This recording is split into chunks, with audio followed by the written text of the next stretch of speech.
I never planned to attend that office party. If I'm being honest, I only went because my mother begged me. She said it would be good for the family image. Those exact words. As if our image hadn't already been cracked beyond repair the day my brother decided I was an embarrassment. "Just come," she said over the phone. "Your brother is finally successful. You should show support." Support for the man who hadn't spoken my name without sarcasm in years. I stood outside the glass building, staring at my reflection, creased shirt, worn shoes, hands rough from work nobody in my family respected. I didn't belong there, and deep down, I think everyone knew it.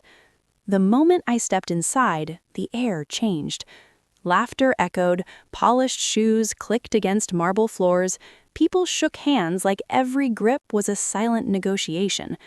Then I saw him, my brother, Samir, standing near the center like he owned the place. Tailored suit, confident smile. The same smile he used when he took my share of our father's inheritance and called it business. His eyes landed on me, and that smile sharpened. "There you are," he said loudly, pulling me into a half-hug that felt more like a choke. "Everyone, this is my sibling." He paused. The pause mattered. Our family's failure. Laughter followed, not loud, worse, polite, controlled, the kind that pretends to be harmless while slicing deep. My face burned. My mother looked away. My father pretended to check his phone. I swallowed everything I wanted to say. Samir didn't stop there. He guided me through the room like a trophy nobody wanted.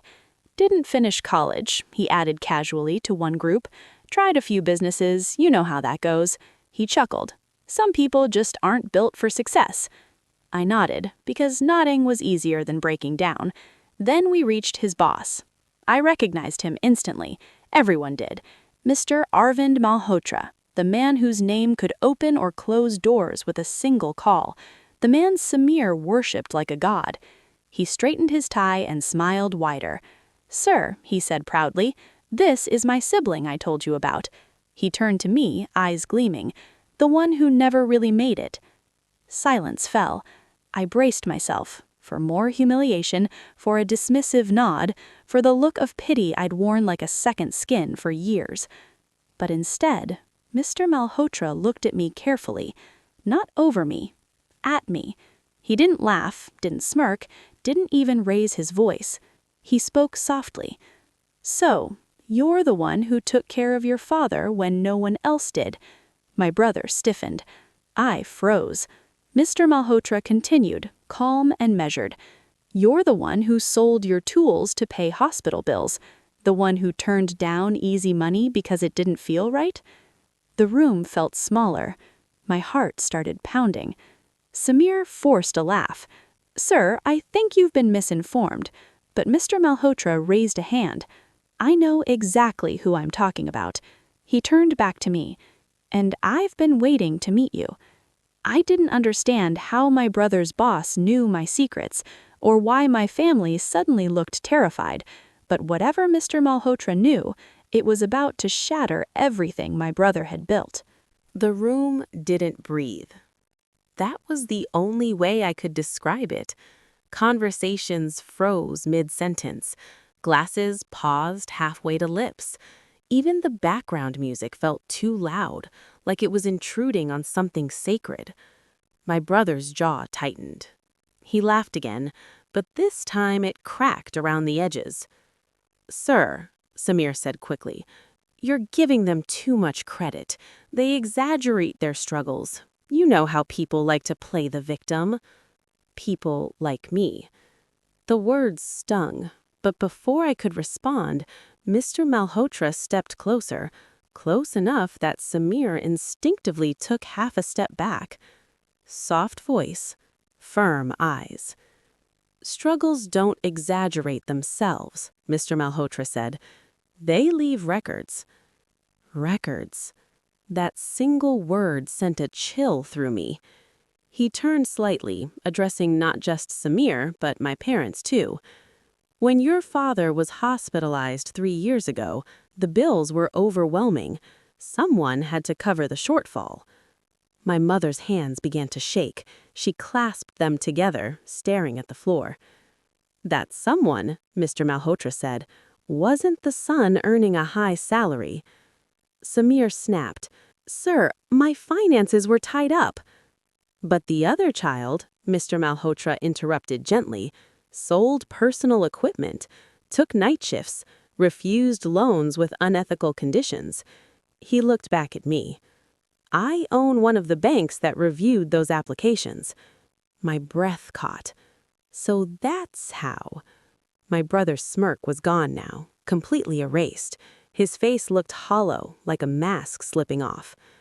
"I didn't do it for recognition," I said quietly, surprising myself for speaking at all. "I just didn't want Abu to die thinking he raised selfish children." That did it. My father's shoulder slumped, like the weight of those words finally crushed him. He still didn't look at me, not directly. Maybe shame hurt more than regret.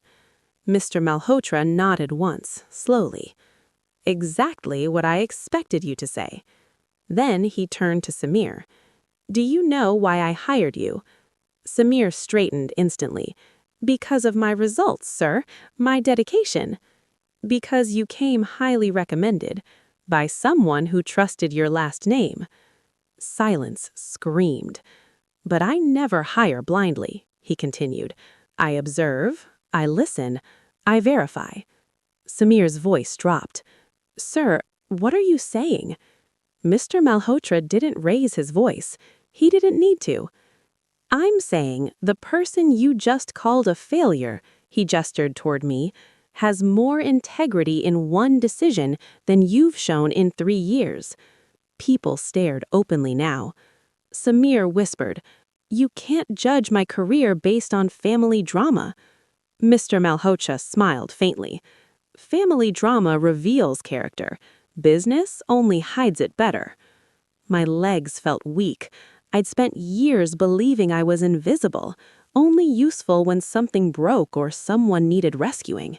Yet here was a man who had seen everything without me saying a word. Then, Mr. Malhotra said something I never expected. "I came tonight," he announced, "to make an offer." Samir exhaled in relief. But Mr. Malhotra wasn't looking at him. He was looking at me. "I was hoping," he said calmly, "to speak with you, privately, about a position." The word echoed in my ears. Position. Samir spun toward me. "This is a joke, right?"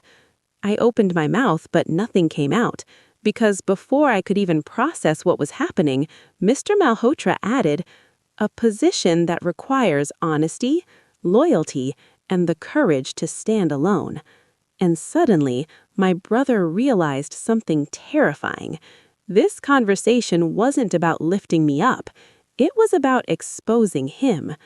I thought the worst humiliation of my life was being called a failure, but as Mr. Malhotra prepared to reveal why he truly came tonight, I realized my brother was the one about to lose everything. We moved to a quiet corner near the glass windows overlooking the city. The lights outside glittered like they belonged to another life, one I had never imagined stepping into. Samir followed us despite being uninvited. My parents hovered nearby, pretending not to listen while hanging on to every word. Mr. Malhotra didn't seem bothered. He folded his hands calmly. "Before I say anything else," he said, looking straight at me, "I want you to answer one question honestly." I nodded. "When your brother succeeded," he asked, "what did you feel?" The question hit harder than any insult. I thought of all the nights I slept hungry so my parents wouldn't worry, of watching Samir move into a bigger house while I stayed behind to fix a leaking roof, of smiling at family dinners while being treated like a burden. I felt proud, I said slowly, and then tired of pretending it didn't hurt. Samir scoffed. "See, sir, emotional answers, that's the problem." Mr. Malhotra didn't even glance at him. "That," he said, "is called emotional intelligence, something spreadsheets don't measure. He leaned closer to me. I'm building a division that audits internal ethics, fraud prevention, accountability, transparency.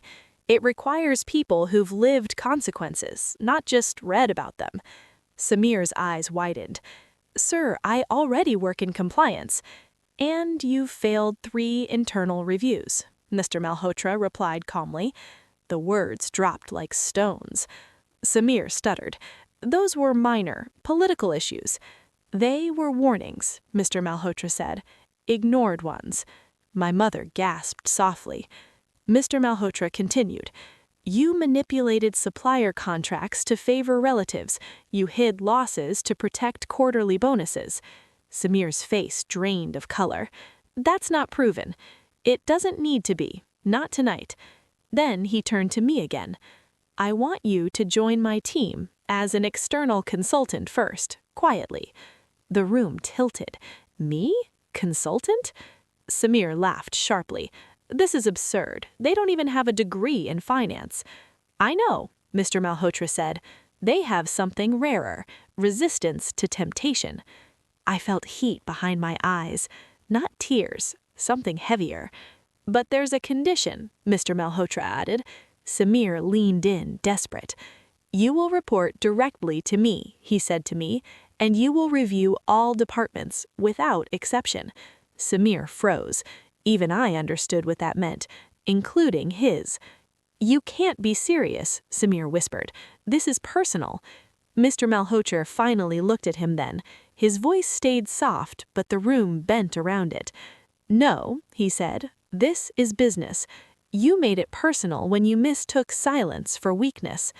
My father finally spoke. Sir, this will tear our family apart. Mr. Malhotra replied gently. It already is. I'm just turning on the lights. He stood, signaling the conversation was over. I'll have my assistant contact you tomorrow, he said to me. Take tonight to think. Then he paused. One more thing, he added, turning towards Samir. Do not interfere.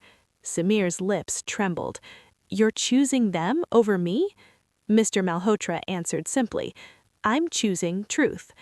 As he walked away, the noise of the party slowly returned, but nothing felt the same. Samir grabbed my arm hard and hissed, You think you've won?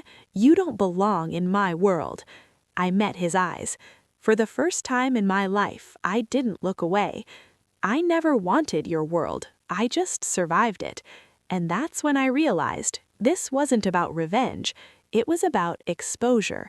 I thought the offer was my turning point, but I had no idea accepting it would force me to uncover a secret my brother was willing to destroy our family to keep hidden. I didn't sleep that night.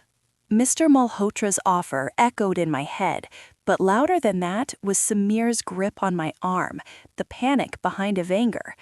Fear like that doesn't come from jealousy alone. It comes from something buried too deep to survive daylight. By morning, I knew I would accept the position. Not for power, not for revenge, but because I needed the truth about my family, about my brother, about why I had been pushed into the role of failure so convincingly for so long. The office Mr. Malhotra arranged for me was small, quiet, and deliberately unremarkable. No nameplate, no announcement, just access. Start wherever your instincts pull you, he had said. My instincts led me straight to procurement, Samir's department. I spent days reviewing files, contracts, invoices, email threads that read like polite conversations but smelled like rot. Numbers rounded too neatly, vendors who appeared suddenly and vanished just as fast, payments split just below approval thresholds. It wasn't just corruption, it was choreography. And then I found it. A shell company registered under a distant cousin's name. No employees, no physical address. Millions flowing through it like a ghost. I stared at the screen, my hands shaking. Samir hadn't just bent rules. He had been stealing. Not once, not impulsively, for years.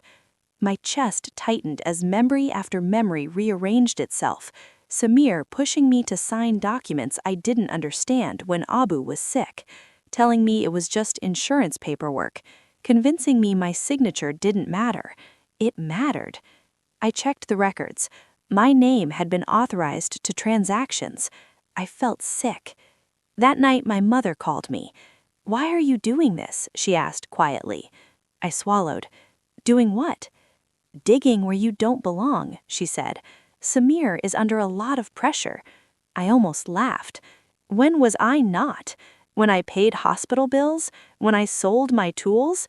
When I slept in the workshop so rent wouldn't be late? She was silent. Then she said something that hurt more than any insult. "You were always strong," she whispered. "Samir needed protecting." I closed my eyes. So that was it. I wasn't the failure. I was the shield. 2 days later, Samir showed up outside my apartment. He looked nothing like the man from the party. His suit was wrinkled, his eyes red. "You don't understand what you're doing," he said, pacing. "If this comes out, it'll destroy everything." "Everything?" I asked. "Or just you?" He stopped. "You owe me." I stared at him. "For what?" "For carrying the family name," he snapped. "For succeeding when you couldn't." The words felt empty now. I succeeded because I stayed quiet, because I took the blame, because I signed things I trusted you with. His voice dropped. "Then stay quiet one last time." He stepped closer. "I'll make it worth your while." I looked at my brother, the man who taught me how to ride a bike, who once shared his lunch with me when we were kids, and realized I didn't recognize him anymore. "I already paid the price," I said softly. "I'm done paying for your choices." That evening, I submitted my preliminary report to Mr. Malhotra. He didn't react immediately. He just said, "Are you prepared for what follows?" I nodded, but deep down, I wasn't. Because as I walked home, I saw my father sitting alone in the dark, holding the same old file folder Abu used to keep important papers in. And I knew, before any official action happened, the fallout was going to tear my family apart in ways no audit ever could. I thought exposing the truth would bring clarity, but when my father opened that old folder, I realized my brother's betrayal was only part of a much darker family secret. The folder in my father's hands looked ordinary. Faded edges, a broken string, the kind of thing you keep meaning to throw away but never do. I hadn't seen it in years, not since Abu passed. He used to keep it locked in the cupboard, treating it with more care than money. I sat beside my father without speaking. He didn't look at me at first. His voice came out rough. "I thought this would never matter again." I waited. "You remember the year Samir got his first job offer?" he asked. I nodded. That was the year I dropped my plans to move out, the year everything quietly shifted. My father opened the folder. Inside were old bank statements, legal letters, copies of ID cards, and my name. Again. "Your brother didn't start stealing at work," my father said. "He started here." My chest tightened. "When Abu was sick," Samir continued, "Samir took loans in your name. He said it was temporary, that he would repay them once his salary stabilized." I stared at the papers. The signatures were mine, or close enough. "He told us you agreed," my father said quietly. "You were always accommodating." I felt dizzy. "So when collectors came," I whispered, "when my credit was ruined, he thought it was your failure, your bad decisions." The words cracked something open inside me. All those years of shame, the whispers, the disappointment in their eyes, built on a lie. "I found out later," my father said, "when Abu was gone and it was too late to confront him without tearing the family apart." I let out a bitter laugh. "So you let it tear me apart instead." He flinched. "I was wrong," he said. "I was weak." Silence stretched between us, thick and painful. Then he said, "There's more." He pulled out a final document, a trust deed. My breath caught. "Abu left something for you, a small investment.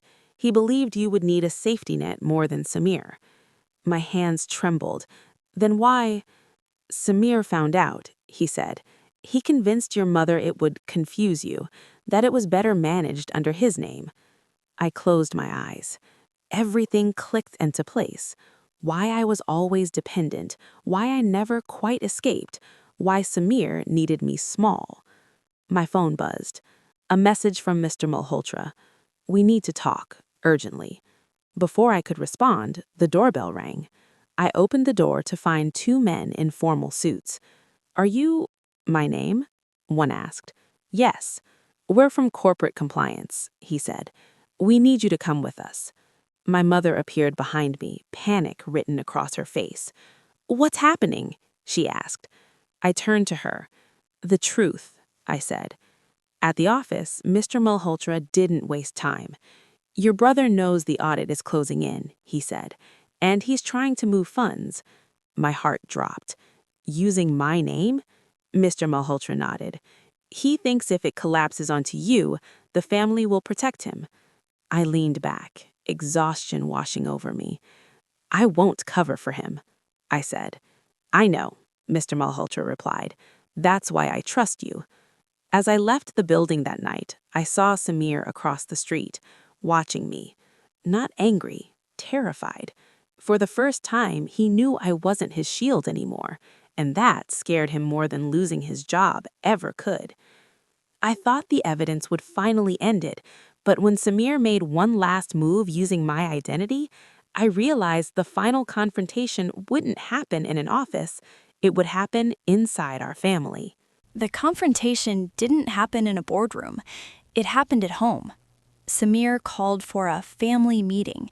Those were his words. Calm, controlled, the same tone he used when he wanted everyone to feel small without raising his voice. I arrived late, on purpose. When I stepped into the living room, everyone was already there. My parents sitting stiffly on the couch, Samir standing near the window like he still had the upper ground. Papers were spread across the table, carefully arranged. Evidence disguised as explanation. I'll be clear, Samir began. There's been a misunderstanding at work. Internal politics. Someone is trying to use you against me. He looked at me. You. I didn't sit. You used my name, I said. Again. His jaw tightened. I did what I had to do. For money? I asked. For survival, he snapped. You wouldn't understand. My mother stood up. Enough. We are family. I turned to her. Family doesn't steal. Silence followed. Samir exhaled sharply. You always play the moral hero, he said. But where would you be without me? I carried this family. I laughed, not loudly, tiredly. You carried the image. I carried the cost. My father finally spoke. Show them, he said to me. I placed the copies on the table. Bank trails, forged authorizations, the trust deed Abu created for me. The room felt colder with every page turned. My mother covered her mouth. Samir's confidence cracked. Those documents mean nothing without context. The context, I said, is that you needed me to stay the failure so no one would look too closely. His voice dropped. You should have stayed quiet. That's when something inside me hardened. I stayed quiet when you ruined my credit, when you took Abu's gift, when you let them believe I was weak, I said. But I won't stay quiet while you destroy what's left. Samir looked around desperately. You're choosing strangers over blood? No, I said. I'm choosing truth over fear. The knock at the door came softly, but it landed like thunder. 2 compliance officers stepped inside. Samir froze. I told you not to interfere, Mr. Malhotra said as he entered behind them. You didn't listen. My brother's voice broke. Sir, please, this will ruin my parents. Mr. Malhotra replied calmly. You used your sibling as a shield. That choice was yours. Samir turned to me.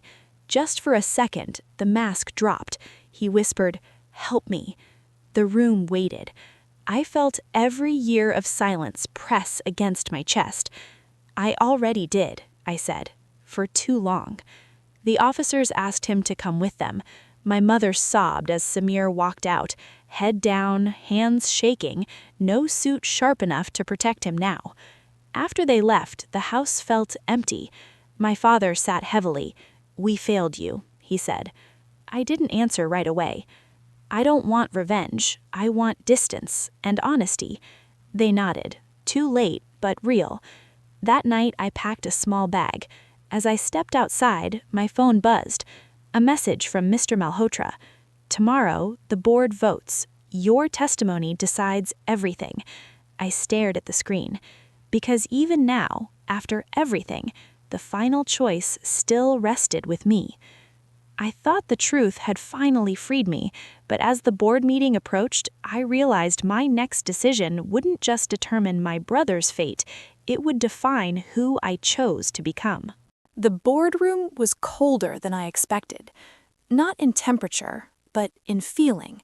Polished wood, glass walls, faces trained to reveal nothing. I stood at the center, holding a thin folder that somehow contained the heaviest years of my life. Mr. Malhotra sat at the head of the table. "You're not here to punish," he said gently. "You're here to speak." I nodded. When they asked me to explain my findings, I didn't start with numbers. I started with my family. I spoke about being labeled the difficult one, the slow one, the one whose mistakes were magnified while others were excused. I explained how my brother learned early that success could be managed and failure could be assigned. Then I showed them the documents. Each page was calm, factual, irrefutable. I didn't raise my voice. I didn't dramatize. I told the truth. When they asked whether I believed the actions were intentional, I paused. I thought of Samir teaching me to ride a bike, of sharing food, of how easily love turns into entitlement when never questioned. "Yes," I said quietly, "they were intentional." The vote was unanimous. Samir was removed from his position. Legal proceedings followed, not immediately loud, but permanent. Afterward, Mr. Malhotra walked with me to the elevator. "You could have softened it," he said, "saved him." I did save him from becoming worse. He smiled. "What will you do now?"